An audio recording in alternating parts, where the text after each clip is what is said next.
আসসালামু আলাইকুম ওয়া রাহমাতুল্লাহি ওয়া বারাকাতুহু। সম্মানিত ভিউয়ার্স, প্রিয় ভাই ও বোনেরা, দেশ ও দেশের বাইরে থেকে যারা এই ভিডিওটা দেখছেন বা পরে দেখবেন, সকলকে বাংলাদেশ নদী প্রবণ দেশ, সবুজ শ্যামল সোনার বাংলাদেশ, এগুলো একসময় কথা ছিল। যদিও এখন নদী খুব একটা নাই দেশে, তারপরও যে কটা আছে তার মধ্যে অন্যতম প্রধান একটি নদী হলো যমুনা নদী। সেই যমুনা নদীর ওই দেখতে পাচ্ছেন যমুনা ব্রিজ, এই হলো ব্রিজ। এই যমুনা নদীর মোহনা এবং যমুনা নদীর প্রান্ত থেকে আপনাদের সবাইকে প্রীতি ও শুভেচ্ছা জানাচ্ছি। প্রিয় ভাই ও বোনেরা, আমরা আজকে এই 1 জুন 2024 এসেছিলাম। প্রচণ্ড রোদ দেখতে পাচ্ছেন প্রিয় ভাই বোনেরা। এই রোদের গরম খরতাপকে কিছুটা সহনীয় পর্যায়ে নেওয়ার জন্য, কাটানোর জন্য আমরা ওই যে আমাদের বাইক দেখা যাচ্ছে, আমরা বাইক নিয়ে এসেছিলাম এই যমুনা নদীতে গোসল করার জন্যে, সাঁতার কাটার জন্যে। আমরা গোসল সাঁতার শেষ করে আপনারা দেখতে পেয়েছেন দুজন সালাত আদায়কারী নামাজ আদায় করলো। যেহেতু নামাজের সময় প্রায় শেষের দিকে, আমরা এখানে গোসল শেষ করেই নদীর তীরে পাশেই, আমরা যেহেতু আশেপাশে মসজিদ খুব কাছাকাছিতে নেই, এজন্য আমরা নামাজ আদায় করে নিলাম। সকলের সব কিছুর আগে নামাজকে প্রাধান্য দিতে হবে। সকল ব্যস্ততার, সকল কিছুর ঊর্ধ্বে আসলে নামাজের সময় হওয়ার সঙ্গে সঙ্গে নামাজকে প্রাধান্য দেওয়াটাই প্রত্যেকটা মুসলমানের দায়িত্ব। নামাজটা আমরা আগে আদায় করে নিলাম।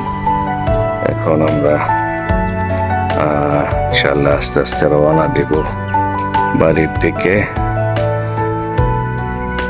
অনেক ভাইরা অনেকেই সুইমিং পুলে গোসল করেন, ছোট পরিসরে অল্প জায়গায়। অনেক মানুষের আসলে ওরকমভাবে গোসল, সীমিত পানিতে ওরকম মন ভরে গোসল হয় না, সাঁতার কাটাও হয় না। এই জন্য আমরা মহান সৃষ্টিকর্তার বিশাল এক অনন্য সৃষ্টি এই নদী, সাগর, এই জন্য এই যমুনা নদীতে সাঁতার কাটার জন্য এবং গোসল করার জন্য এসেছিলাম। সাঁতার কাটা হলো, আমরা এখন বাড়ি থেকে রওনা দেব। প্রিয় ভাই বোনেরা, আপনারা যারা দেখলেন ওই যে নদী ভাঙনের যে তীব্রতা, বাস্তবতা, ওই যে দেখা যাচ্ছে সামনে ভাঙন, এমনিভাবে ভেঙে ভেঙে নদীর এক পার ভাঙে আরেক পার করে। আসলে নদীর তীরবর্তী মানুষদের জীবন এবং তাদের বাস্তবতা অনেক নির্মম, অনেক কঠিন। সেই কঠিন জীবন যুদ্ধে তারা প্রতিটা মুহূর্ত কাটায় দিনাতিপাত করে। এর ভিতরটা আমরা আমাদের বাড়ির কাছাকাছি যেহেতু নদী নাই, তারপরও এসেছিলাম সাঁতার কাটার জন্যে। সাঁতার কাটা হলো। আপনাদেরও যাদের সুযোগ আছে মাঝে মধ্যে এরকম প্রাকৃতিক সৌন্দর্য এবং নদী বিশাল মুক্ত খোলা নদীর কাছে গিয়ে দাঁড়ালে নিজেকে অনেকটা ফ্রেশ মনে হবে এবং পিউরিটি, সততার পথে চলার অনুপ্রেরণা আপনারা খুঁজে পাবেন।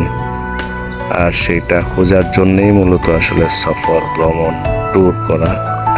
আর আপনারা অনেকেই জানেন আমি প্রচুর ট্যুর করে থাকি, অতএব সেই ট্যুর থেকে অবশ্যই শিক্ষাও গ্রহণ করতে হবে।